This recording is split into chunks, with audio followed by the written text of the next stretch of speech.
Welcome back to Whence Came You, a Masonic podcast featuring research papers and discussions related to Freemasonry. Here's your host, Brother Robert Johnson. Welcome back. This is episode number 422. Kind of an interesting show this week in that last week the episode was called It's All About Cygnus, which is of course the swan, and dealt with the swan and lyre, or the goose and gridiron, kind of an interesting piece, but it also had this great address by Right Worshipful Brother Ray Dunn of Colorado, who's a Junior Grand Warden on Masonic education. And before I actually had decided on what the last show was going to be, I had recorded this segment for the program that was me actually talking about the tarot. And I was not sure if I was going to release the episode or not, and I deleted all the audio. And after thinking about it, I said, well, maybe I will talk about the tarot a little bit. I've gotten a lot of emails about it, and people are curious and talking about builders of the Addendum or Boda because they know I'm a member. And so I thought, well, what the heck, I'll do a show on the tarot, just kind of lightly going over a little bit of it. So in this episode, I'll read a cool article, and then I'll give you exactly what the tarot is. I'll tell you about really what it is, what it can be used for, and how it's really supposed to be used, and get rid of a lot of the weird dogma that people have about the tarot being some kind of a, demonic tool or anything like that. So if that sounds interesting to you, then I would ask you to hang out for just a little bit. Now, if I sound a little different, it's because I'm just getting over a cold and my nose is all stuffy and all that good stuff, so no sick time for Freemasonry, right? Anyway, we'll get right into all the great education and some announcements right after this. All right, so it's time to pay the bills. How do we make this show happen? This show happens because you, the listeners, help us out. So how do you help us out, though? Well, since July of 2011, this podcast has been here waiting for you every Sunday night at 9:30 p.m. Consistency is the name of the game. We are creating weekly Masonic education for anyone interested in Freemasonry and its kindred sciences. This is not a small endeavor. It requires hours of work each week on top of what we all have, right? We have work, kids, spouses, and we've got a few ways to help support this show. Really, our two main ways are through donations. You can become a contributor, a fellow, or a producer, and you can do that through Patreon. We have a $2 a month contributor level. You get your name on our website as a contributor. If you're a fellow, that's a $5 a month donation, and that puts your name on the website. I send you a card in the mail. I handwrite these cards when you do those donations. I don't have these things filled out. They're not pre-printed. None of that. This is me really trying to say thanks. Meaningful thanks. And of course, the producer level. Our producer level is $10 a month. You get the name on the website, a thank you card in the mail, and also with that, I'll send you the producer's pin also. Now, that's on Patreon. We have a lot of people who like to support us through PayPal. We offer those same exact perks. The contributor, the fellow, the producer, with all the same stuff through PayPal, a subscription model. So you can do either one of those things, or you can make a one-time gift through PayPal and just say, hey, I'm going to send you $2, or hey, I'm going to send you $3 one time, whatever the case is. I appreciate all of it. It offsets the cost of this podcast. Something to keep in mind is that we also sell the producer's pin by itself. It's $10. I have a Mason's Lady decal, and of course the It's Business Time, Adapting a Corporate Path for Freemasonry book that I co-wrote with John Ruark that has rave reviews all over Amazon.com, and you can get it on Amazon, not autographed, and you can get it on Audible also. All of the money that comes in through this stuff offsets the cost of putting this program together, and I want you to remember that you're the producer of the program, and in the last 10 years, Masonic education has come a long way. Is it a coincidence? Maybe, but we have to keep this ship on course. We're always pushing for better lodge experiences, Masonic education, and this show offers a way to assist people in coming up with new ideas and things to bring to lodge and to educate new brothers and people interested in the craft. So I would just say, if you're already a producer, a fellow, or a contributor, or you've donated cash at some point, or bought a pin, or whatever you've done for us, thank you, thank you, thank you. All right, let's get into some announcements. So, of course, you guys all know how to support the show. We just covered that. The shop is still up on wcypodcast.com. Of course, we did launch a new website, so I hope you enjoy the way that is all looking. And I think it's got a great new mobile platform. It looks great on mobile. I love it. You can still get all of the usual things, the producer's pin, the Mason's Lady decal, and It's Business Time. We have our presentation schedule up there right now, and I get a lot of questions all the time. Hey, RJ, would you be able to come out and do a talk? So no matter where you are in the world, of course, I can make that happen. You just got to get me there and give me a place to sleep, and I'm there. I don't charge any honorariums or anything like that, so people ask, well, what kind of talks do you do? If you go to the presentation schedule, you'll see all the talks that I do that I have that are prepared talks, so they're full-blown presentations. All of them are about an hour. Some of them are an hour and a half long lectures. But I do have some upcoming talks, of course. The most recent talk that I just had the pleasure of doing actually was one that I did custom. It was called The Work Continues, and it was for a lodge who was having their very last meeting ever. They were merging into another lodge, and the energy was so high between these two lodges, and they were very awesome, and they were coming together. But it was also a moment to be sad, right? Like everybody can be sad about that. It's a lodge that had been around for a long time coming and merging into another lodge. But new life was what that was all about. And so I think we did a good job with that. But coming up on the 10th of December, I'll be doing the Masonic Pub Crawl, Freemasonry in America and its Colonial Tavern Beginnings. This is going to be open to the public. It will be in the parlor room out at Evans Lodge, number 524 in Evanston, Illinois.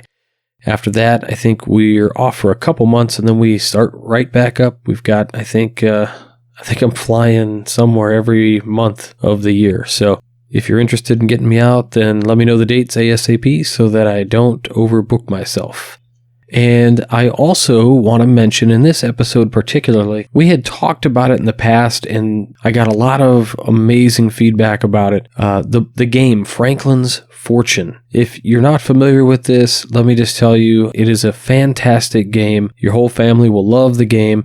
It's all about the virtues of Ben Franklin, and you play to basically have a successful life. It's a really interesting game. I think Masons in particular like the game a little bit more than other people might. You play as you go and you read the instructions and you're fine and you go along, and it's an amazing game. If you guys go to wcypodcast.com, and then I want you to click on Our Friends and then click on Franklin's Fortune. It's the first link there, and check it out. I think if you use the promo code WCY, you'll get $5 off your order, and they'll help us out too, but it's a fantastic game.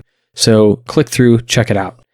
So let's get into the education this week. So the first piece that I wanted to read to you, this is one that comes from the philosophicalsociety.org, which is a philosophical society, mostly online, has a lot of connections to Masonic organizations around the world, and not necessarily anything that you would consider. We talked in the past about irregular and clandestine and all this stuff. A lot of the people who enjoy this website may not be in recognition with your Grand Lodge, but it doesn't mean that the information that's presented isn't relevant. It's just that these guys aren't recognized maybe by your Grand Lodge or whatever, but there's so many organizations that kind of funnel into this. So I just wanted to read this great piece they had up there called Symbolism in Freemasonry. And I'll have a link going back to this article so you can check out the website yourself.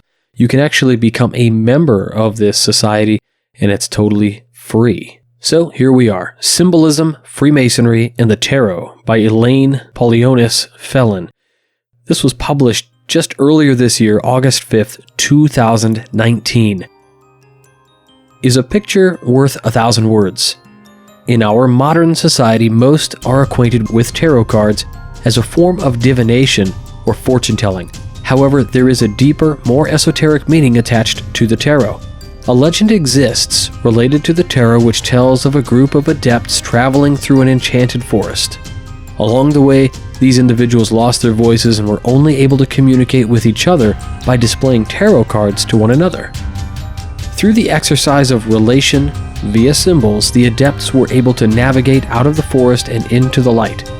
What is the tarot, and what relationship does tarot have with Freemasonry? The tarot system. On the surface level, the tarot deck of 78 cards, each with its own distinct image and meaning. While many have used the cards as a divination tool, tarot cards can also represent a mysterious oracle of hidden knowledge. The tarot cards are divided into two separate groups, the major arcana and the minor arcana. The minor arcana consists of 56 cards, divided into 4 suits: wands, cups, swords, pentacles, and 4 court cards: page, knight, king, and queen. The meaning of the arcana represents what is necessary to know, to discover, to anticipate, so as to be fruitful and creative in one's possible endeavors.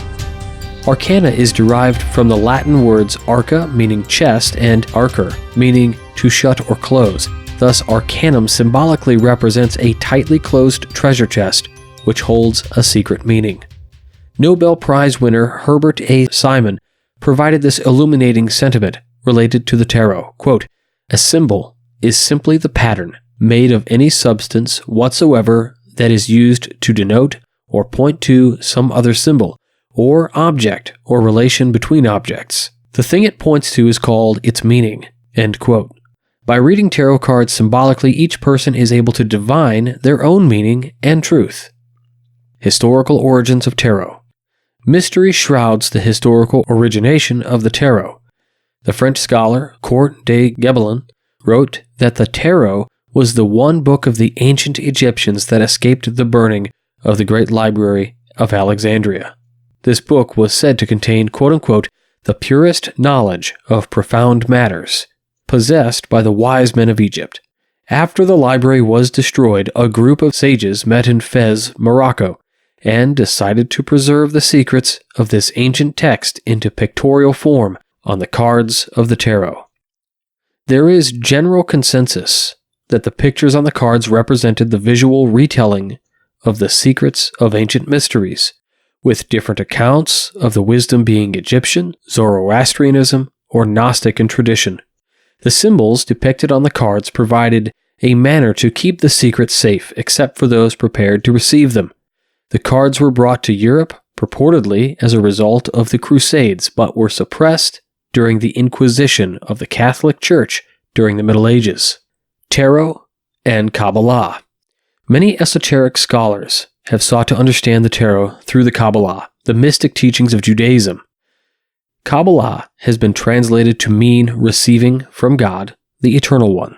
Referred to as one, the deity is actually twofold in nature, including the male aspect, Adonai, and the female aspect, the holy Shekinah. The Kabbalistic tree of life is particularly useful in understanding and interpreting the tarot. The tree of life consists of 10 spheres referred to as Sephirot, which are connected by 22 different paths, expressing different interactions between the Sephirot: crown, understanding, wisdom, severity, mercy, beauty, splendor, victory, foundation, kingdom, all going up to the crown. Each path corresponds to a letter of the Hebrew alphabet, which contains 22 letters. Similarly, the tarot deck contains 10 numbered cards in each minor arcana suit and 22 cards in the major arcana. Freemasonry and the tarot. What is the relationship between the tarot and Freemasonry? To begin, there is the existence of a Masonic-themed tarot cards, the Square and Compass Tarot Card Deck, which is displayed on this website. Deeper connections exist as well, including the symbolic journey of the initiate into Freemasonry. The tarot has been described as symbolizing the path of initiation or a journey toward reintegration with one's true self.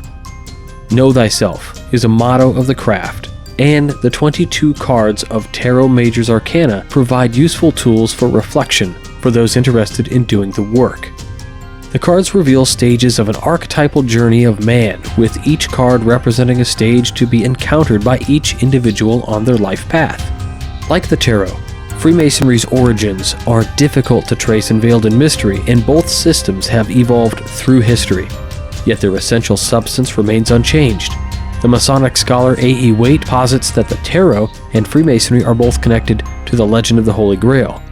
In his book, The Hidden Church of the Holy Grail, Waite presents his conclusive belief that the tarot is the canonical hallows of the Graal legend, or the Grail legend, linking the character Percival to the Fool in the tarot deck, to the Mason in search of light. Alternatively, the Masonic writer Manly P. Hall argued that the major arcana represent the 22 chapters of the Book of Revelation, a spiritual roadmap to achieve oneness with God. It has been said that individuals come to Masonry to remember what has been forgotten, that all knowledge already exists with us. Through the signs, symbols, and images in tarot, the seeker is directed to recollect the universal teachings that we are all the same in essence, each traveling the same road despite perceived differences in form. So there you have this really short, concise piece about the tarot. And I'm just going to go through and give you some of my own insights. I thought about injecting them as I read this, but I just didn't feel like that would be prudent and polite to the author, because I feel the author did a really great job in giving a cursory overview of what this entails. So first and foremost, I won't go too much into detail, but I will say that the regular deck of playing cards, the deck of 52, is also the original, one of the most original tarot decks available to all people. Your 4 suits, the pentacles, cups, swords, and wands, relate to the 4 decks within the regular playing card deck. And not only do they represent those cards, each one also has attributes. So for instance, we have cups. Cups is typically related to emotions, and is connected to, in the regular deck of playing cards, hearts. Wands within the tarot is connected with action, and diamonds within your normal deck of playing cards. Swords represents challenges, things like that, and those are represented by spades. And then, of course, pentacles, sometimes it looks like little coins, is an easy way to remember that.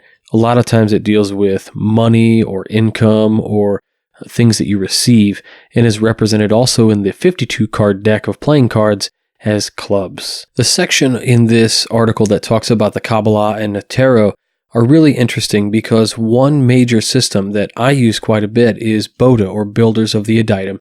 It's a system, a self-study course that takes many years to complete. However, a lot of it refers around the tarot deck. In fact, the founder of BODA, or Builders of the Adytum, is Paul Foster Case, who in the 1920s started BODA as an organization and later joined Freemasonry. And actually, when Paul Foster Case decided to come out with his tarot deck, which, by the way, it comes blank to you and you have to color them yourselves, along with a color chart that assists you in doing it. But the idea is, by coloring these things yourself, you're actually learning about the cards better. But anyway, Paul Foster Case felt that A.E. Waite made some critical mistakes in his tarot deck, and he feels that he's taken the dogma out of that tarot deck and has applied it in the BODA system.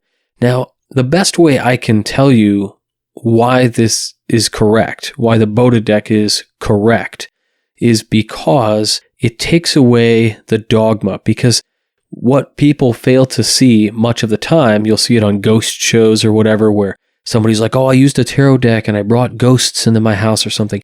Well, the tarot deck actually doesn't do that. Okay, the tarot deck isn't some wild thing like that. The tarot deck, all it is a way that gets you to think about your situations differently.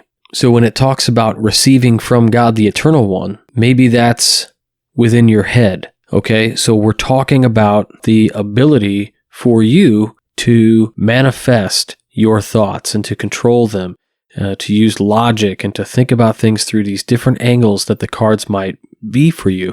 In fact, they're like filters. So if you pull a card and a particular card means action, and you get a number assigned to that card, and that means something along the lines of what changes are happening right now in your life that are actionable. Now all of a sudden you're thinking about that, and you're thinking, how does this apply to my life right now? And this is why every single tarot deck speaks to you, the individual person. It's a hugely reflective tool, and that's why it's special. In the beginning of the article, it says that in the historical origins of the tarot, the book contains the quote-unquote purest knowledge of profound matters. Well, that's because it is the purest knowledge of profound matters for you.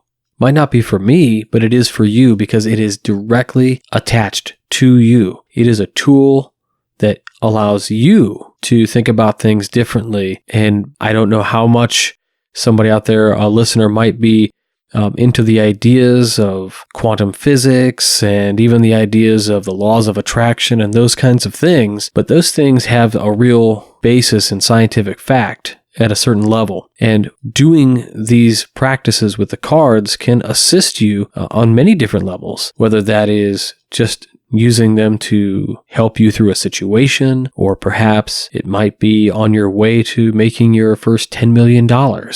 I don't know, but you will know if you are using them. And it takes a lot of years to understand the tarot and where they go with it. But that's Boda's thing, is to take away the mystical and say how this actually is working on the subconscious mind, which the subconscious mind, the conscious mind, is how you perceive reality. So that's its real power. Where A.E. Waite and Manly P. Hall tend to ascribe it to these religious ideas, then that may just be because the stigma against the tarot was so great, they felt that if they tied it to the religion, it would decrease its dogmatic hyperbole. I don't believe it's attached to the Grail legends. I don't believe it has anything to do, as Manly P. Hall states, with the Book of Revelation, not so far or as much as anything more than those stories and their effects on your own subconscious. So if it works for you, then that's the answer. So for Manly P. Hall, that was his interpretation and his answer, and it was absolutely correct, just as it was for A.E. Waite. However, if you're throwing away all the dogma and you want to focus scientifically kind of on the process, Boda's not paying me to tell you this, but Boda is the way to go. I'll have a link back to this article in the show notes. The Masonic tarot that it talks about, actually, I have the deck at home. You can buy it straight on Amazon.com. I'll put a link to that in the show notes also. It is a little bit different. It does have the standard 56 minor arcana, 22 major. The suits are different. It uses mallets, gold, chalices, and swords. And so swords are going to be wands. The gold is pentacles. Mallets is going to be likely swords, and chalices is going to be cups. The court cards are the knave, knight, queen, king, same stuff.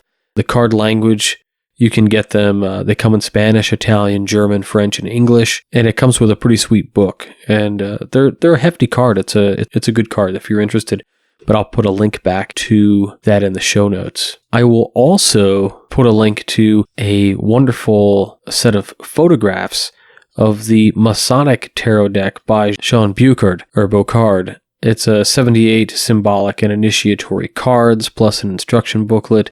The artwork is fantastic, and really that's most wonderful things and celebrated about this particular deck. Jean Bocard, his art style is in some cases very geometric, which is not surprising considering it's Masonic, but at other times there are definite influences that look like it's by Alphonse Mucha, who's one of my favorite artists and Masons, who basically came out with the kind of Art Deco posters, if you will. But there looks to be some definite influence there within that scope. And I think we'll wrap it up this week. I wanted to read a little bit from Masonry Today. This was published a little while back, and it's called The Masonic Fool.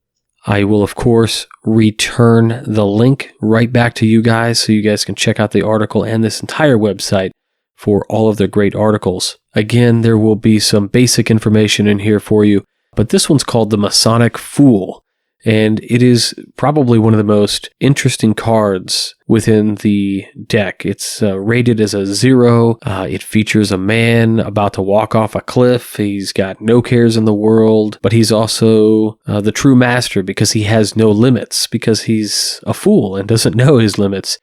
And there's a white dog on the card, and the dog is supposedly representing the wisdom. And the wisdom is trying to warn the man not to take the next step because he's going to fall. And a fun fact is, if you're into the Fool, quote unquote, you should definitely check out the Rocky Mountain Mason magazine.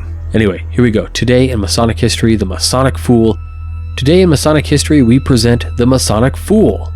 The Fool is a card from the 22 major arcana found in the tarot deck. The history of the tarot card dates back to the 15th century, where they were found all around Europe and used for the playing of various games.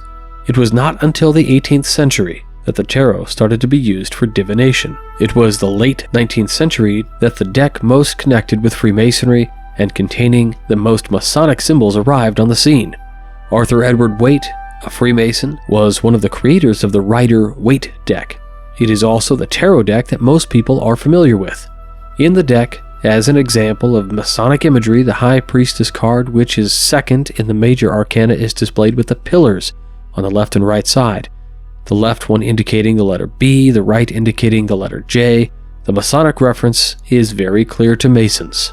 With respect to the date, we will be discussing the Fool card, labeled as 0 in the Rider-Waite deck, and given no number in most other decks. At first glance, the Fool card has no real noticeable Masonic connection.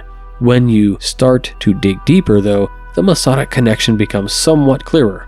In the Fool's hand, he carries a white rose, a symbol of purity, much like a Master Mason's apron. It is also said that it is a symbol of freedom from baser desires, perhaps a way of subduing his passions. Over his shoulder, the Fool carries his possessions. As it is depicted, the bag is supposed to represent untapped collective knowledge. In other words, the Fool already carries the answers with him. He need only have the wisdom to look within. Most notably, in the image, the Fool is about to stroll over a cliff. Recently, in a Masonic discussion, this card was debated by several of us present. There were some interesting thoughts that came out about why the Fool was about to step off the cliff, as seen through a Mason's eye. One of the thoughts that came from this discussion was the idea that the Fool was not actually stepping off into oblivion, he was actually taking a leap of faith. Although there was a little motivation discussed as to why he was taking that leap, much of the group compared it with their entry into Freemasonry. We come to the door of the lodge, often with some level of preconceived notions. It is not until we enter the lodge, trusting in those around us, a leap of faith, that we are able to tap into the collective knowledge of the lodge and fraternity. This is not to say a metaphysical connection, but a real tangible connection with the ideas of Freemasonry and the different viewpoints of others into some of the hidden meanings contained within. In this sense, it is a Masonic fool, regardless of time or experience in the fraternity, who does not listen to the collective knowledge of those around him, who may see the symbols with a different take because of the varied experiences of his Masonic brothers. So I hope you enjoyed that piece. I know I said that I think I was going to wrap it up with that piece, with that one, but I did run across this awesome piece and I shared it on my Facebook page the other day. And I just thought, man, this was really interesting. We're going to take a divergent path off the tarot for just a few minutes here and give you something additional to think about. The earlier part in the show, maybe the first 2/3 of the show, was really speculative and something for you to think about. This next one maybe is a little more, how do we say, tangible maybe. This is from Darkness to Light blog.com. Now, I don't know who wrote this, or maybe I do, but it's a Masonic secret. I'll just say that this blog came across my page one day, and I really enjoy it. I think there's some wonderful pieces there, so I'll have a link back to this blog as well, and I hope you subscribe to it. It's pretty interesting. This is called Growth and Decline Across Grand Jurisdictions. Now, I know what you're thinking. This is not going to be some 20-minute long paper that talks about the intricacies of membership ups and downs and all this whiny stuff that we tend to focus on. Instead, this is a short narrative about an experience in 2 jurisdictions, and it's very short. Here we go. Getting to travel across the country so often, I have been fortunate to plan travel around Masonic events with a good degree of regularity. For those that enjoy seeing Freemasonry in different forms and practices, I cannot stress enough that one must leave their local towns and cities and travel as often as possible to other lodges in other jurisdictions to appreciate differences among us in the same craft. For those of you who are super fortunate to travel overseas or to a different country, do so and go visit new lodges. Lodges in different countries provide a vibrancy and color that one cannot experience anywhere else. For many, it is a one-time experience. If you have the chance, I highly recommend you do so. Now that the happy banter phase is over, I would like to discuss a couple of brief examples of what I have seen most recently in two different grand jurisdictions in the United States. They were both this year in jurisdictions that are not overly close to one another, but are both regular lodges that are parts of Grand Lodges recognized by the Conference of Grand Masters of North America. Both of these stories involve Grand Masters' visits to two lodges, one in each grand jurisdiction. The first lodge visit involved the Grand Master's official visit, which consisted of a dinner followed by a public section for guests and relatives, then a stated meeting with a pomp and circumstance and all that jazz. Then we get to the Grand Master's address to the members of the lodge. This was my first visit to this lodge, and I only knew two other members, so I didn't know what to expect. The room got quiet as people got settled, and we all stared at the east while this particular Grand Master gave his address to the members of this lodge. The address to the members was about 15 minutes long, but the only part that stuck out to me was the part where the Grand Master referenced something about how happy he was to see so many people in attendance. There were about 18 to 20 people total, and how it was, and I am paraphrasing because I didn't write this down, quote, "Great it was to see so many people for his visit, and that apart from raising candidates and reading the minutes, there is little else for lodges to be working on." End quote. I looked around the room to see if anyone else had the sickening reaction that I had that evening after that statement. Reading the minutes and raising candidates sounded so shocking and awful. I could not get it out of my head for days. If that is what a Grand Lodge feels is most important to the members of the craft, that is not a Grand Lodge that stands on pillars of success and meaning. The lodge experience means little to nothing in this part of the world. And if this ideology has been the status quo here for a while, I can only help but feel saddened at the state of the craft. I left the next morning to head to my flight home and decided it would be a long while before I returned. Now fast forward a month to another Grand Master's visit to a local lodge. This one much closer to home. The dinner was splendid, 4 courses and merriment in the dining hall. It moved directly into the stated meeting, which proceeded with a solemn and heartfelt invocation by the Grand Chaplain and proceeded with the Grand Master's address. The highlights of that address included phrases like, quote, "I'm so glad to be sitting in a lodge that cares more about quality over quantity," end quote, "To have people from all colors and creeds that kneel at the same altar is the highest goal for any lodge anywhere in the world," end quote, and most notably, quote, "Education and introspection are what we as Masons should be most focused on," end quote. All I saw was nodding heads as I scanned the room, which had over 45 people who all stood up at the end to give this Grand Master a standing ovation. On my way to the train station, all I could think of was the disparity in thought between these two people who wield so much authority over Freemasonry in their respective parts of the world. Two men who shape the destinies of the craft and probably wonder at the results of their labors. So I went ahead and checked. I looked at the last few years of membership statistics for both of those grand jurisdictions, and to my sarcastic surprise, the first Grand Lodge had sharp declines year over year for the past few years.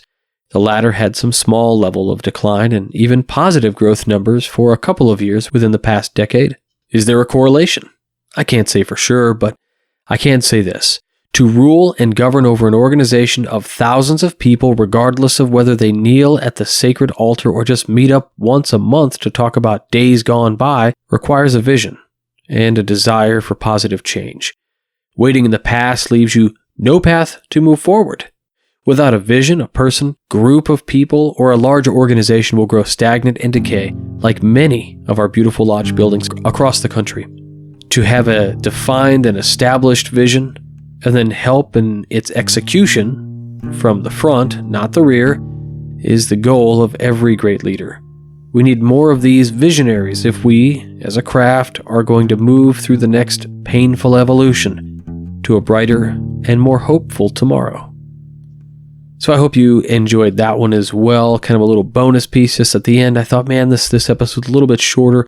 What other article could I read? I know this last one. So I hope you guys liked it. I wouldn't know what to expect if I walked into a lodge and heard something like that. You know, I think back a few years ago, there was a Grand Master, and he was in a special state, which rhymes with, well, let me not play that game.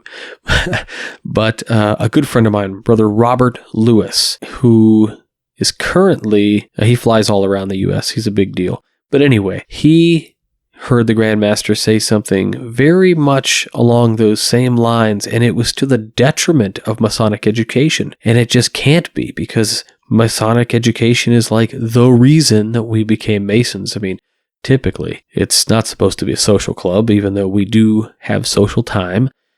But, you know, we all know these things. And there's just a lot of disparity in the visions. And I'm not sure how we combat that. So, food for thought.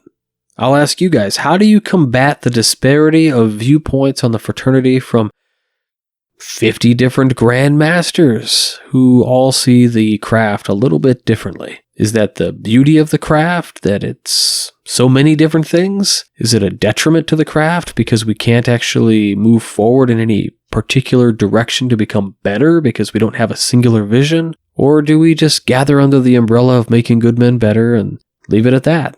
It's a great question, and I just don't know the answer. Or at least I wouldn't suppose to give an answer because I just don't know. I don't live in those states. I didn't have those experiences that led those people to have those viewpoints. So I suppose in order to say what's right, we have to define a mission. But what's our mission? That's it for this week, guys. I hope you enjoyed.